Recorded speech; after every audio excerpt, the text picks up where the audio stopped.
Pastor Yesanna గారు, అలాగే pastor Vijay గారు మరి బైబిల్ యొక్క తరగతులలో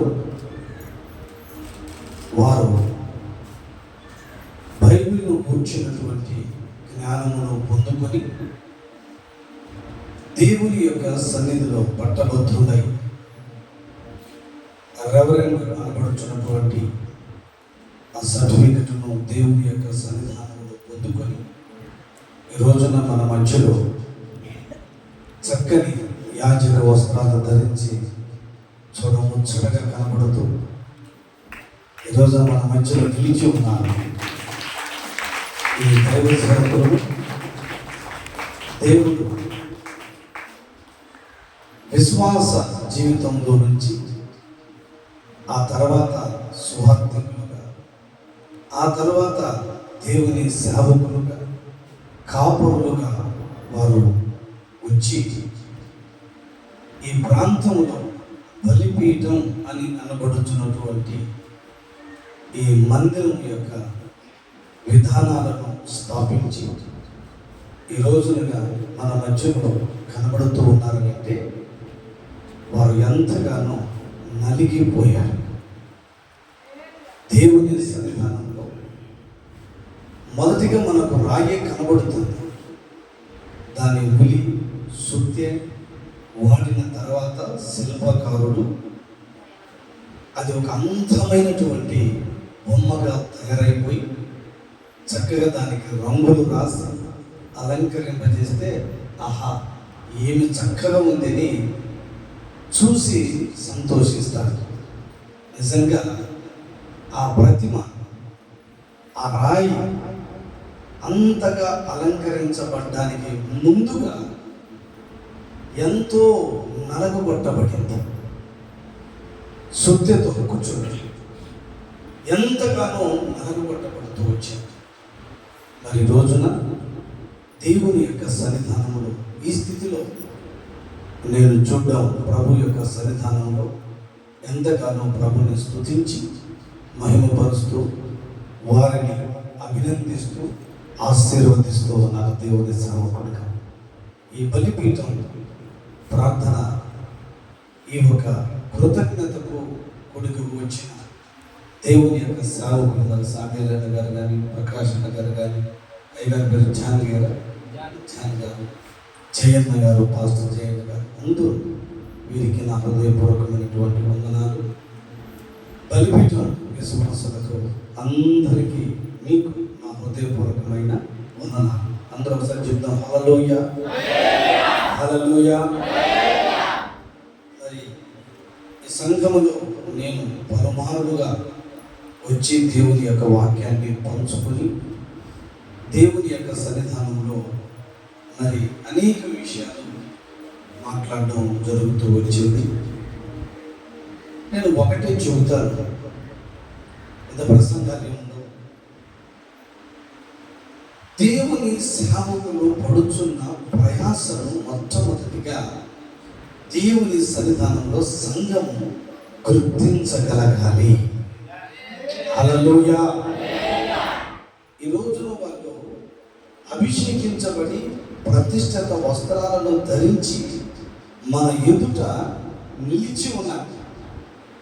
ఒక్క మాటను మీరు గమనించాలి. ఏమిటంటే దేవుడు నీ కొరకు ఏర్పరచబడిన దైవజనుడు, మీ పిల్లల కొరకు కన్నీళ్లు కార్చగలిగిన దైవ సేవకులను మీ మధ్యలోనికి తీసుకొని వచ్చారు. చప్పట్లు పట్టరేంటంటే మన మనస్సు అలాగ కేంద్రీకరించాలి.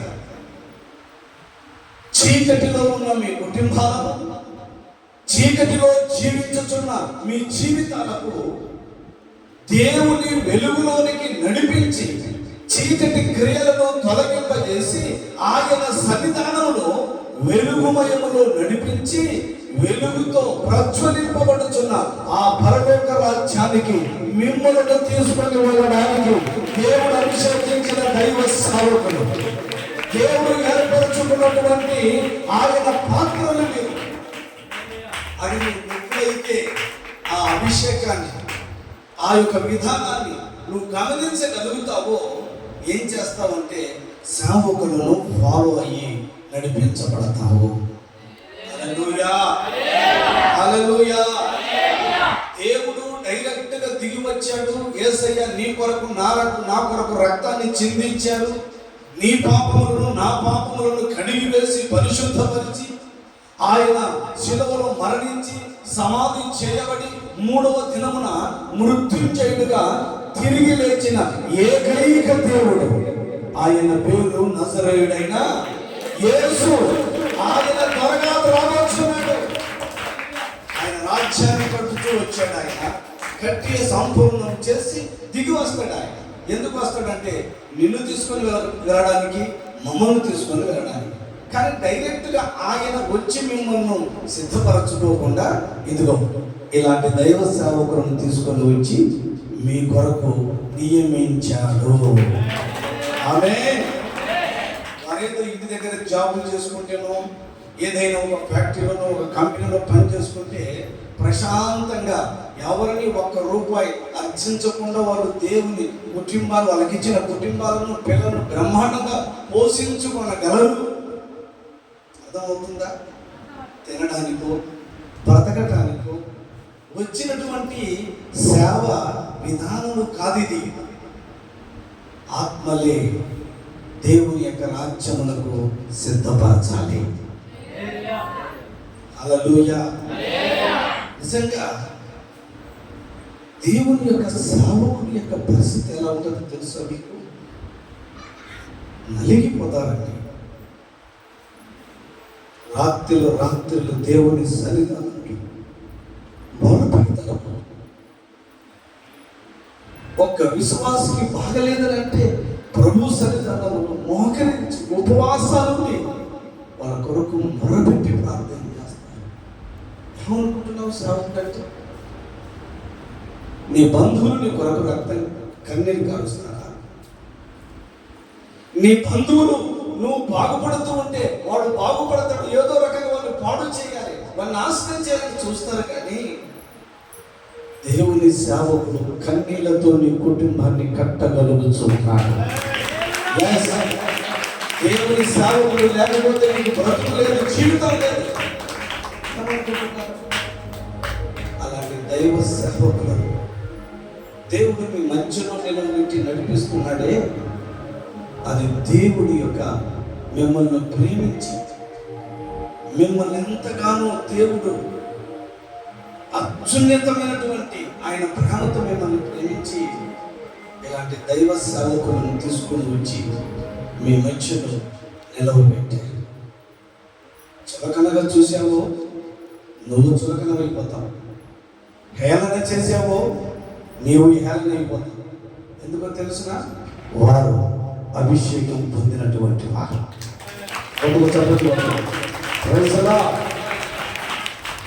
మీరు ఒక మాట చెప్తారు, సింపుల్గా ముగిస్తుంది. నేను ఎక్కువ మాటలు చెప్పను, ఎందుకంటే పడుచున్న ప్రయాస అభిషేకం ఎలాంటిది అనేది మీరు తెలుసుకోవాలి. సమీరు రాసిన మొదటి గ్రంథం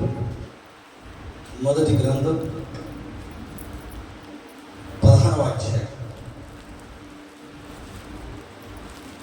అధ్యాయం 12-13 వాక్యాలు నేను చదువుతాను, మీరు వినండి. అతడు వారిని పిలవనంపించి లోపలికి తోడుకొని వచ్చాడు. అతడు ఎర్రనివాడును, చక్కని నేత్రములు గలవాడును, చూచుటకు సుందరమైన వాడనై ఉండెను. అతడు రాగానే దేవుడు చెప్తున్నాడు, నేను కోరుకున్నవాడు ఇతనే, నీవు లేచి వానిని అభిషేకించమని యెహోవా సెలవీయగా. చప్పట్లు ప్రార్థిస్తుంది. నేను కోరుకున్నవాడు ఇతడే, ఇశ్రాయేలు ప్రజలకు రాజుగా ఉండబోయేవాడు ఇతడే. అంతకు ముందు ఒకరిని తృణీకరించాడు. ఎందుకు తృణీకరించాడంటే దేవుని అభిషేకాన్ని పోగొట్టుకున్నాడు, దేవుని యొక్క ప్రణాళికను పోగొట్టుకున్నాడు, అవిధేయత చూపించాడు. దేవుడు అతన్ని తొలగించి ఇతడు అనగా దావీదును, గొర్రెల దొడ్డిలో ఉన్న దావీదును తీసుకొని వచ్చి అందరి మధ్యలో ఆ కుటుంబంలో మహా అందమైన వారు, మంచి మంచి బలశాలులు, యుద్ధశూరులు, యుద్ధంలో ఆల్రెడీగా ఉన్నారు దావీదు అన్నలు. చివరి వాడైనటువంటి దావీదును గురించి చెప్తాడు, ఇతడు నేను కోరుకున్నటువంటి వాడను. హల్లెలూయా. ఈ కేశేపల్లికి చాములూరికి దేవుడు ఏర్పరచుకున్నటువంటి, దేవుడు కోరుకున్నటువంటి దైవ సేవకులు. హల్లెలూయా, హల్లెలూయా. కనుక నా ప్రియమైనటువంటి దేవుని బిడ్డల 13వ వాక్యం చదువుతాను చూడండి.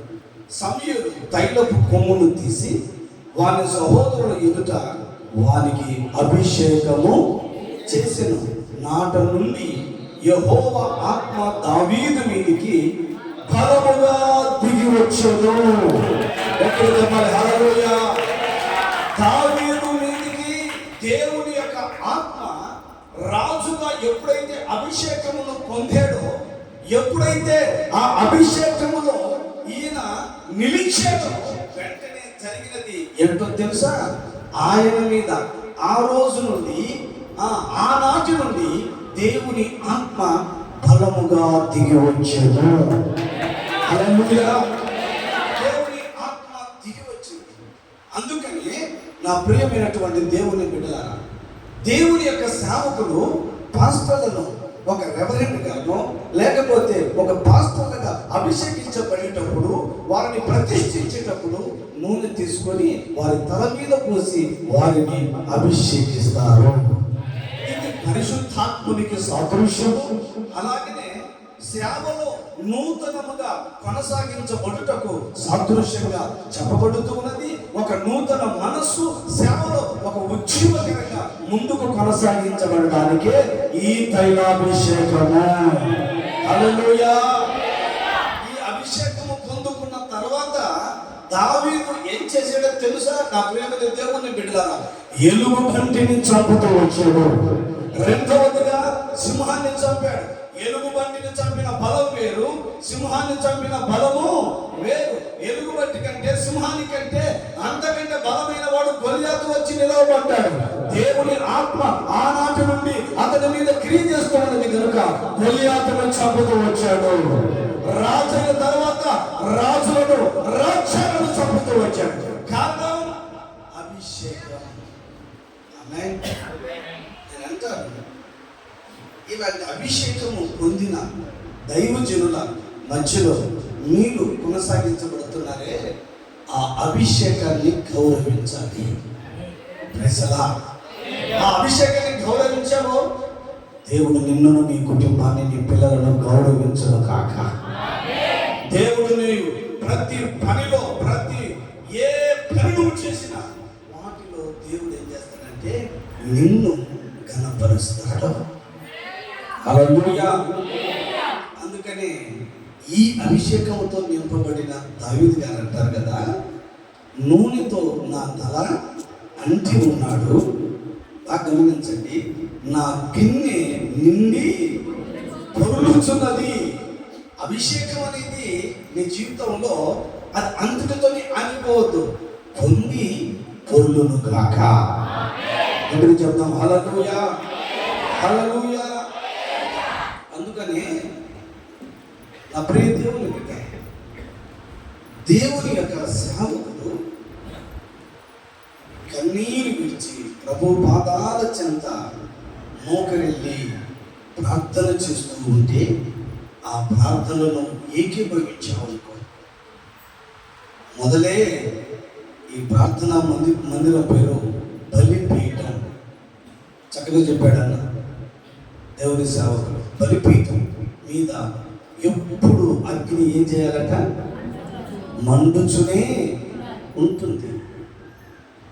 నిజంగా వాళ్ళిద్దరూ కూడా చాలా ఈ ప్రాంతంలో ప్రయాసపడి దేవుని బిడ్డల కొరకు, సంఘం కొరకు ఏం తింటున్నారో, ఏం చేస్తున్నారో మీకు తెలియదు. కానీ దేవుని బిడ్డారా, మరి దేవుని యొక్క పని కొరకు అలాగున నిలిచి ప్రార్థన చేస్తూ ఉన్నాడు. హల్లెలూయా. సేవకులు తెల్లని వస్త్రాలు మీకు బ్రహ్మాండం కనబడుతున్నాయి, కానీ ఆ లోపల ఎన్ని గాయాలున్నాయో,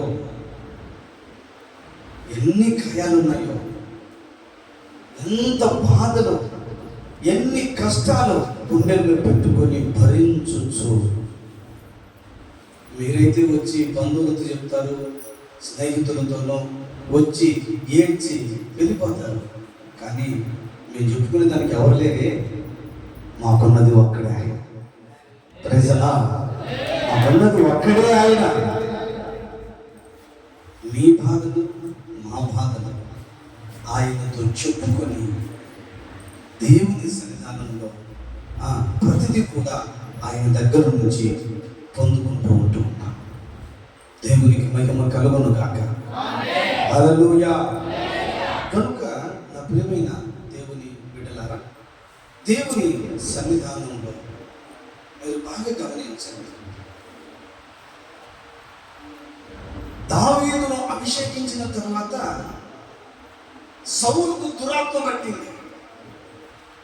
ఎందుకంటే అసూయ, పగ, ద్వేషం ఇదంతా కూడా కలిగి ఉంటే అభిషేకం పొందుకున్న దావీదు వచ్చి సితారాను చమత్కారంగా వాయిస్తే అతనిలో ఉన్న దురాత్మ తొలగించబడి ఉన్నది.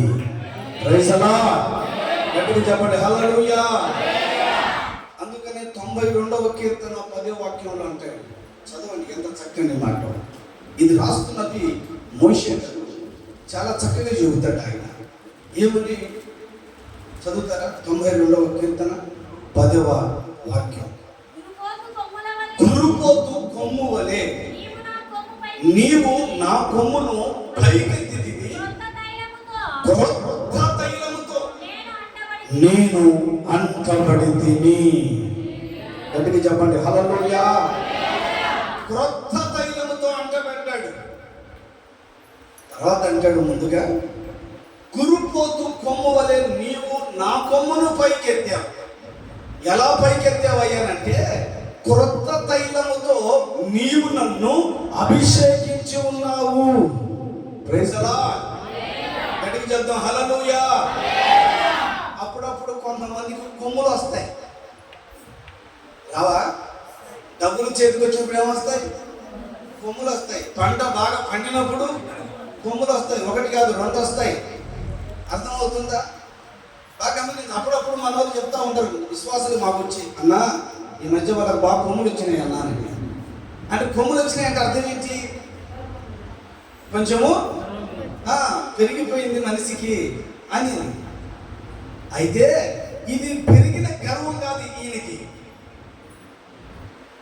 పెరిగిన అహంకారం కాదు. ఇతనిలో ఏమంటున్నాడు? కురుపోతు కొమ్ము వలె నువ్వు నా కొమ్మును పైకెత్తావు, క్రొత్త తైలముతో నేను అంటబడి ఉన్నాను. హల్లెలూయా. అంటే ఒక నూతనమైన అభిషేకముతో నింపబడి ఇప్పుడు ఎలా చేశాడయ్యా దేవుడు అతన్ని అంటే, కురుపోతుకు ఒక కొమ్ము ఉంటుంది. అందుకనే బిలాము ప్రవక్త ఇశ్రాయేలు ప్రజలను ఆశీర్వదించేటప్పుడు అంటాడు కదా, ఇశ్రాయేలులు ఎలాంటి వారంటే కురుపోతు వంటి వేగం వారికి కలదు అని మాట్లాడతాడు. Praise the lord. గురుపోతుకున్నటువంటి వేగము వాళ్ళకు కలదు అంటారు. అంటే గురుపోతు ఏం చేస్తుందంటే అందరికంటే స్పీడ్గా పరిగెత్తుతుంది. దాని కొమ్ముతో ఒక్కసారిగా దూసుకొని వెళ్ళిపోతే ముందు వెనక ఎవరున్నారు ఏంటని చూడదు, అది దూసుకొని పొడుచుకుంటూ వెళ్ళిపోతుంది. అంత వేగం, అంత బలం దానికి. ఈ రోజున దేవుని చేత నువ్వు అభిషేకించబడింది. దేవుని చేతిలో నీవు ఒక మంచి అర్హమైన పాత్రగా ఉంటే, కురుపోతు కొమ్ము వలె నీ కొమ్మును దేవుడు చేయునుగాక. హల్లెలూయా. ఈ కొమ్ము ఎందుకు వచ్చిందో తెలుసిన? ప్రార్థనలో నువ్వు బలపరచబడడానికి. ఈ కురుపోతు కొమ్ము విశ్వాసులారా ఎందుకు వచ్చిందో తెలుసిన? సంఘములో స్తంభంగా నిలవబడడానికి, సత్యానికి స్తంభంగా నిలవబడడానికి, సేవ అభివృద్ధి చెందడానికి, సేవకుడికి తోడ్పాటుగా ఉండడానికి ఈ కురుపోతు కొమ్మును దేవుడు నీకు అభిషేకాన్ని ఇచ్చాడు. అంతేగాని నీ పక్కన వాళ్ళని పొడవడానికి కాదు. నీ ఎదురింటిలను పొడవడానికి కాదు, నీ మీకు ఎవరు వస్తారో వాళ్ళని పొడవడానికి కాదు. నువ్వు ఈ గురుపోతు యొక్క కొమ్ము ఎందుకు వచ్చిందంటే దేవుని సన్నిధానంలో ఆత్మీయంగా గమనించండి. ఈ కొమ్ము చేత సాతాను క్రియలను పొడిచి చంపుదువు కాక. సాతాను ఆలోచనలు నీలో వచ్చాయే, అవి చంపివేసి ముందుకు కొనసాగింపజేయబడాలి. అందుకు ఈ తైలాభిషేకం. అందుకని అంటాడు, గురుపోతు వలె నువ్వు నా కొమ్మును పైకెత్తితివి, క్రొత్త తైలముతో నేను అంటబడి ఉన్నాను. హల్లెలూయా, హల్లెలూయా. ఈ తైలాభిషేకం ఎందుకు వస్తుందో తెలుసునా? ఘనత కలిగి జీవించాలంటే కొత్త తైలంతో నువ్వు అంటబడాలి. ఏమండి? ఏ తైలంతో అభిషేకించబడాలి?